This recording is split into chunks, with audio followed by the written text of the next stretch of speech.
Welcome back. Chapter 36. They buried him in the afternoon. Pip and Josh would plant sunflowers over his grave in the spring because they were golden and happy, just like him. Pip had taken the day off school, crying until she threw up that morning. Cara and Lauren came over at the end of the day. Cara laden with home-baked cookies. Pip couldn't really talk. Every word almost stumbled into a cry or a scream of rage. It was, excuse me, it was an impossible feeling that she was too sad to be angry, but too angry to be sad. Her friends didn't stay for long. By evening, there was a high ringing sound in her ears. The day had hardened her grief, and Pip felt numb and dried out. He wasn't coming back, and she couldn't tell anyone why. That secret and the guilt were the heaviest things of all. Someone knocked lightly on her bedroom door. Pip dropped her pen onto the blank page. "Yes," she said, her voice hoarse. The door opened and Ravi stepped in. "Hi," he said, flicking his dark hair back from his face. "How are you doing?" "Not good," she said. "What are you doing here?" "You weren't replying and I got worried. I saw the posters were gone this morning. Your dad just told me what happened." He closed the door and leaned back against it. "I'm so sorry, Pip. I know it doesn't help when people say that. It's just something you say, but I am sorry." "There's only one person who needs to be sorry," she said, looking down at the empty page. He sighed. "It's what we do when someone we love dies, blame ourselves. I did it too. And it took me a long time to work out that it wasn't my fault. Sometimes bad things just happen. It was easier after that. I hope you get there quicker." She shrugged. "I also wanted to say to you," he cleared his throat, "don't worry about Sal for a bit. This deadline we made for taking the photo to the police, it doesn't matter. All of a sudden, it don't matter. I know how important it is to you to protect Naomi and Kara. You can have more time. You already stretched yourself too far, and I think you need a break. You know, after what happened. And you have to get your app in for Columbia." He scratched his head and the long hair at the front trailed back into his eyes. "I know now my brother was innocent, even if no one else does yet. I've waited over 5 years. I can wait a little longer. And in the meantime, I'll keep looking into our open leads." Pip's heart nodded, voiding itself of everything. She had to hurt him. It was the only way to make him give up, to keep him safe. Whoever murdered Andy and Sal, they'd shown her they were prepared to kill again. And she couldn't let it be Ravi. She couldn't look at him, couldn't look at his kind without trying face, or the perfect smile he shared with his brother, or his eyes so brown and deep you could fall right into them. So she didn't look. "I'm not doing the project anymore," she said. "I'm done." He straightened up. "What do you mean?" "I mean, I'm done with the project. I've emailed my supervisor telling her I'm changing the topic or dropping out. It's over." "But I don't understand," he said, the first wound opening up in his voice. "This isn't just a project, Pip. This is my brother, about what really happened here. You can't just stop. What about Sal?" It was Sal she was thinking about. How above all other things he wouldn't have wanted his little brother to die in the woods as he had. "I'm sorry, but I'm done." "I don't, what? Look at me," he said. She wouldn't. He came over to the desk and crouched in front of it, looking up at her in the chair. "What's wrong?" he said. "Something's wrong here. You wouldn't do this if—" "I'm just done, Ravi," she said. She looked down at him and knew immediately she shouldn't have. This was so much harder now. "I can't do it. I don't know who killed them. I can't work it out. I'm finished." "But we will," he said, desperation sculpting his face. "We will work it out." "I can't. I'm just some kid, remember? An idiot said that to you, he said. You're not just some anything. You're Pippa freaking Fitz a Moby. He smiled, and it was the saddest thing she'd ever seen. And I don't think there's anyone in this world quite like you. I mean, you laugh at my jokes, so there must be something wrong with you. We're so close, Pip. We know Sal's innocent, and we know someone framed him for Andy and then killed him. You can't stop. You swore me. You want this just as much as I do. I've changed my mind, she said flatly, and you won't change it back. I'm done with Andy Bell. I'm done with Sal. But he's innocent. It's not my job to prove that. You made it your job. He pushed against his knees and stood over her, his voice rising now. You barged your way into my life, offering me this chance I never had before.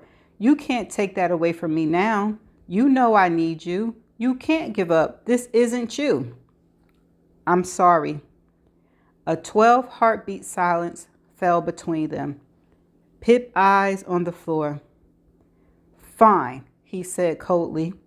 I don't know why you're doing this, but fine. I'll go to the police with Sal's alibi photo on my own. Send me the file. He testing her. I can't, Pip said. My laptop got stolen. Ravi shot a look at the surface of her desk. He charged over to it, spreading her stack of papers and midterms notes, eyes desperate. Where's the printout of the photos? He said, turning to her, notes clutched in his hand. And now for the lie that would break him. I destroyed it. It's gone, she said. The look in his eyes set her on fire and she withered away. Why would you do that? Why are you doing this? The papers dropped from his hands, gliding like severed wings to the floor, scattered around Pip's feet. Because I don't want to be a part of this anymore. I never should have started it. This isn't fair. Tendons stuck out like vines up his neck. My brother was innocent, and you just got rid of the one small bit of evidence we had. If you stand back now, Pip, you're just as bad as everyone else in Fairview. Everyone who painted the word scum on our house, who smashed our windows, everyone who tormented me at school, everyone who looks at me the way they look at me. No, you'll be worse. At least they think he's guilty. I'm sorry, she said quietly. No, I'm sorry, he said, his voice breaking. He ran his sleeve over his face to catch the angry tears reaching for the door. I'm sorry for thinking you were someone you're clearly not. You are just a kid, a cruel one, like Andy Bell. He left the room, hands to his eyes as he turned to the stairs. Pip watched him walk away for the last time. When she heard the front door open and close, she clenched her hand into a fist and slammed it down on her desk. Her jar of pens shuddered and fell, scattering across the surface. She screamed herself empty into her cupped hands, trapping it with her fingers. Ravi hated her, but he would be safe now. That's the end of chapter 36. You know that people use reverse psychology, right? And Ravi could be using reverse psychology. He could be there to make sure that she destroyed everything. Like he watched her destroy in the forest, but then he coming to make sure she don't have nothing else. So now he got to put on this big old performance that he's mad at her, when deep down inside he could be relieved that he made her stop. It's just a theory. I'm just saying, you know people shady like that. Shall we proceed? Chapter 37. The next day after school, Pip was in the living room with Josh, teaching him how to play chess. Excuse me. Someone knocked on the front door, and the absence of Barney was an immediate punch to the gut. No skittering claws on the polished wood racing to stand and greet. Her mom pattered down the hall and opened the door. Her voice floated into the living room. Oh, hello, Ravi. Pip's stomach leaped into her throat. Confused, she put her knight back down and walked towards the front hall, her unease rampant into panic. Why would he come back after yesterday? How could he bear to look at her ever again?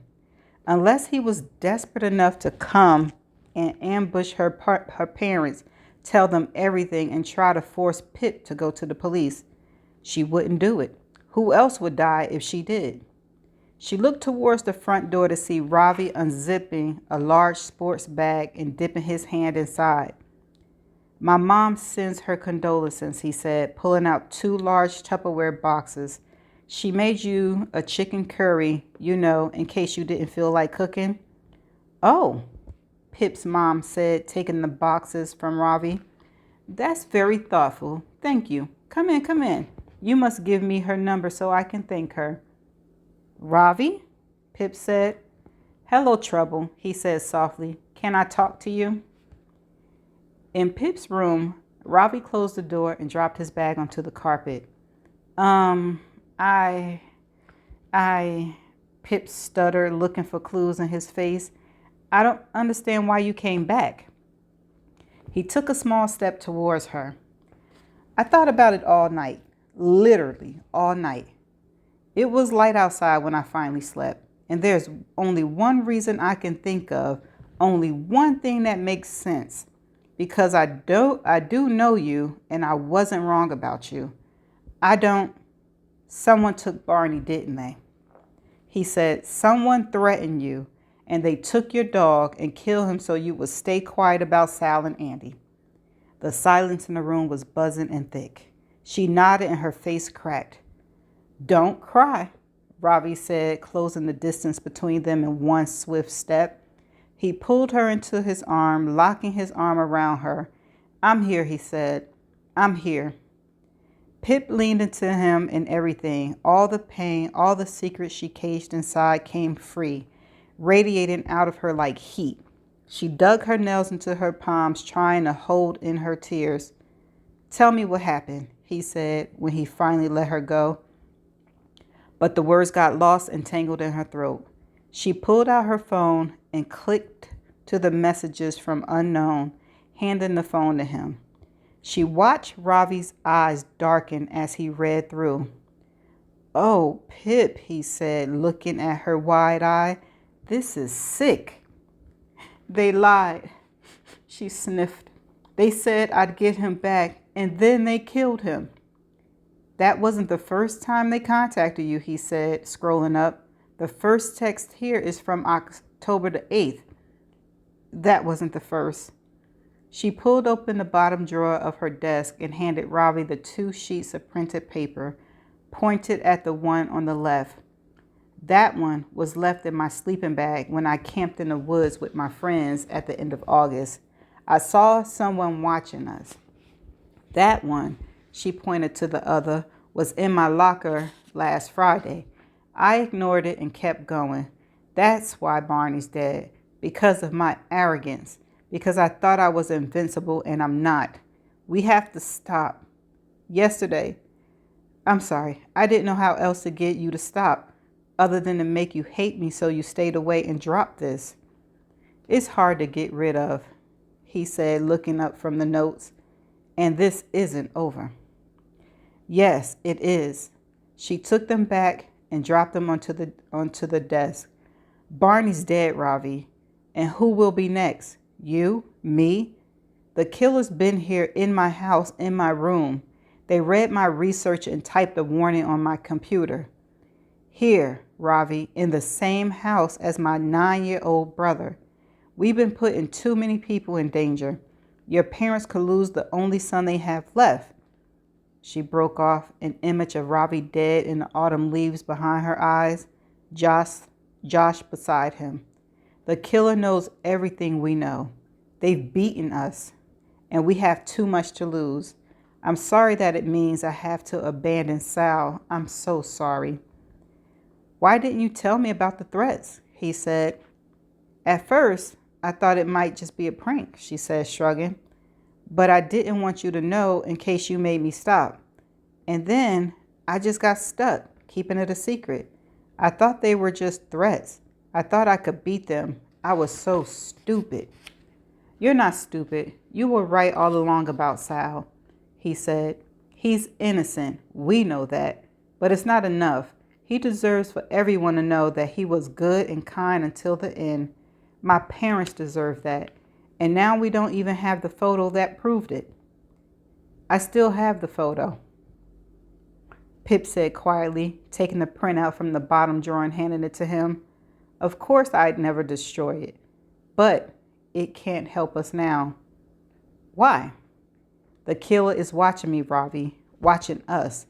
If we take that photo to the police and they don't believe us, if they think we photoshopped it or something, then it's too late. We would have played our final hand, and it's not strong enough. Then what happens? Josh get taken? You do? People could die here." She sat on her bed and picking at her socks. "We don't have our smoking gun. The photo isn't enough proof. It relies on massive interpretive leaps, and it's not online anymore. Why would they believe us? Sal's brother and a 17-year-old girl?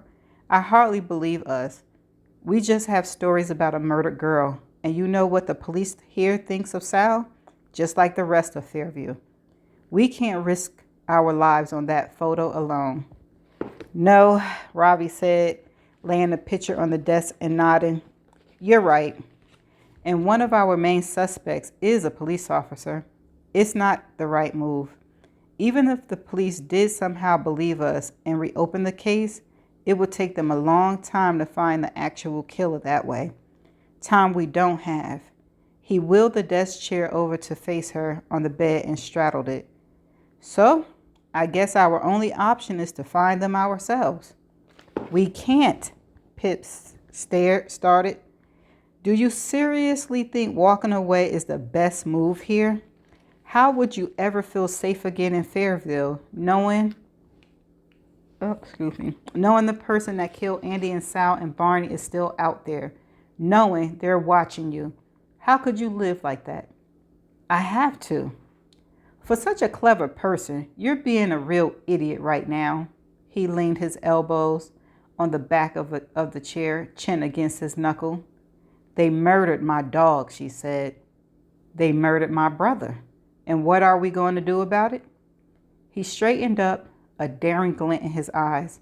"Are we going to forget everything and hide? Live our lives knowing a killer is out there watching us? Or do we fight? Find them and punish them for what they've done to us. Put them away so they can't hurt anyone ever again." "They'll know we haven't stopped," she said. "No, they won't. Not if we're careful. No more talking to the people on your list. No more talking to anyone. The answer must be somewhere in everything we've learned. You'll say you've given up your project. Only you and I will know." Pip didn't say anything. "If you need more persuasion," Ravi said, walking over to his backpack, "I brought my laptop for you. It's yours until this is done." He pulled it free and held it out. Okay, Ravi, I'm going to ease up off you just for a little bit." "But it's yours," he said. "You can use it to finish your application and type up what you remember of your log, your interviews. I took some notes myself on there. I know you've lost all your research, but I haven't lost my research." Ah! I knew it. My allergies, y'all, sorry. "Huh?" "I always email everything to myself just in case," she said, watching Ravi's face twitch into a smile. "Who do you think I am, an amateur?" "Sorry, Sarge. I should have known. Even your backups would have backups. So are you saying yes? Or should I have brought some bribery muffins too?" Pip reached out for the laptop. "Come on then," she said. "We have a double homicide to solve." I knew it. They printed everything, every entry from her capstone project log, every page from Andy's planner, a photo of each suspect, the train station leverage photos of Howie with Stanley Forbes, Jason Bell and his new wife, the Ivy House Inn, Max Hastings' house, the newspaper favorite photo of Andy, a picture of the Bell family dressed up in black tie, Sal smiling and waving at the camera, Pip's catfish text to Emma Hutton, her emails as a CNN reporter about drink spiking, a printout of the effect of Rifanol, a map of Fairview High School, the photo of Daniel Da Silva going into the Bell house, Stanley Forbes' article about Sal, Nat Da Silva and information about aggravated assault, a picture of a white Honda Civic beside a map on Monroe and Howie's house, newspaper reports of a hit and run on New Year's Eve 2013, screen grabs of the text from unknown, and scans of the threat notes with their dates and location. They looked down together at the rims of paper on the carpet. It's not environmentally friendly, Ravi said, but I've always wanted to make a murder board. Me too, Pip said, and I'm well prepared, supplies-wise. From the drawers in her desk, she pulled out a pot of colored push pins and a fresh bundle of red string. You just happen to have red string ready to go, Ravi said. I have every color of string. Of course you do. Pip took down the cork board hanging over her desk, the one covered with photos of hers and her friends, Josh and Barney, and her school schedule. She removed it all, and they started sorting on the floor. They fastened the pages to the board with flat silver pins, organized each page around relevant persons in huge colliding orbits, Andy and Sal's faces in the middle of it all. They had just started making the connection lines with the strings and multicolored thumbtacks when Pip's phone rang, a number not saved in her phone. She pressed the green button. Hello? Hi, Pip. It's Naomi. Hi. That's weird. You're not saved in my phone. Oh, it's 'cause I smashed mine, Naomi said. I'm using a temp until it's fixed. Oh, yeah. Kara said, what's up? I was at my friend's house this weekend, so Kara only just told me about Barnes. I'm really sorry, Pip. I hope you're okay. Not yet, Pip said. I'll get there. And I know you may not want to think about this right now, she said, but I found out my friend's cousin studied English at Columbia. I thought maybe I could see if he'd email you about the school and interview and stuff if you wanted it. Actually, yes, please, Pip said. That would help. I'm still struggling with my essay a little. Okay, cool. I'll ask her to reach out. Early decision deadline is soon, right? Yep, in 3 days. You'll get it done. I know you. Okay, Ravi said when Pip had hung up the phone. Our open leads right now are the Ivy House Inn, the phone number scribbled out on Andy's planner. He pointed to its page, and the burner phone, as well as knowledge of the hit and run and access to Sal's friends' phone numbers and yours. Pip, maybe we are overcomplicating this. He stared up at her. As I see it, these are all pointing to one person, Max. Let's just focus on the definite here, he said. No ifs or maybes. He's the only one with direct knowledge of the hit and run. True. He's the only one here who has access to Naomi, Millie, and Jake's phone number and his own. Nat and Howie could have. Yeah, could have. We're looking at definites. He shuffled over to Mac's side of the board. He says he just found it, but he has a naked picture of Andy from the Ivy House. So he was probably the one meeting her there.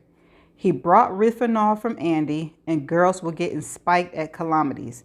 He probably assaulted them. He's clearly messed up, Pip. Robbie was going through the very same thoughts she'd struggled with, and Pip knew he was about to run into a wall. Also, he carried on, he's the only one here we know definitely has your phone number. Actually, no, she said. Nat has it from when I tried to phone interview her. Howie has it too. I rang him when trying to identify him and forgot to withhold my number. I got Unknown's first text soon after. Oh, and we know that Max was at school giving a statement to the police at the time when Sal disappeared. Ravi slumped back. We must be missing something. Let's go back to the connections. Pip shook the pot of pins at him. He took them and cut off a length of red string. Okay, he said.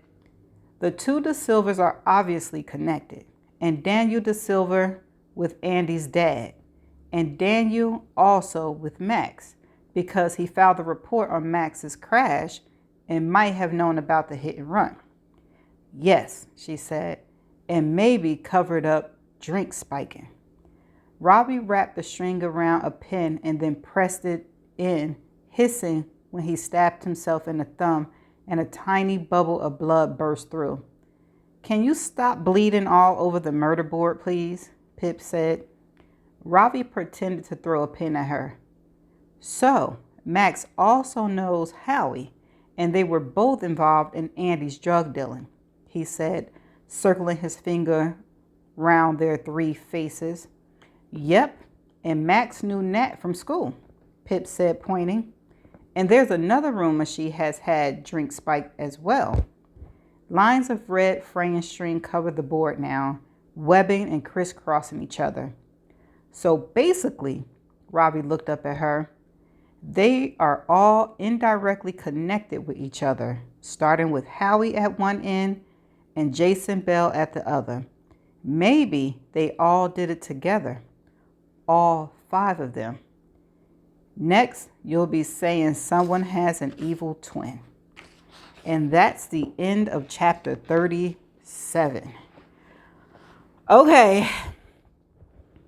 Ravi is just off a little bit of my radar because he's helping her now. But I knew she didn't get rid of all her stuff because she's too, anal. And plus she ain't let nobody tell her what to do.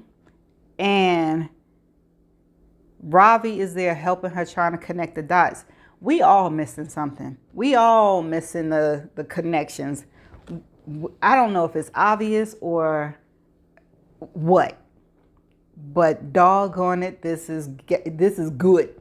She back at it, and we getting somewhere. Now I just want to know how they gonna do it without people knowing.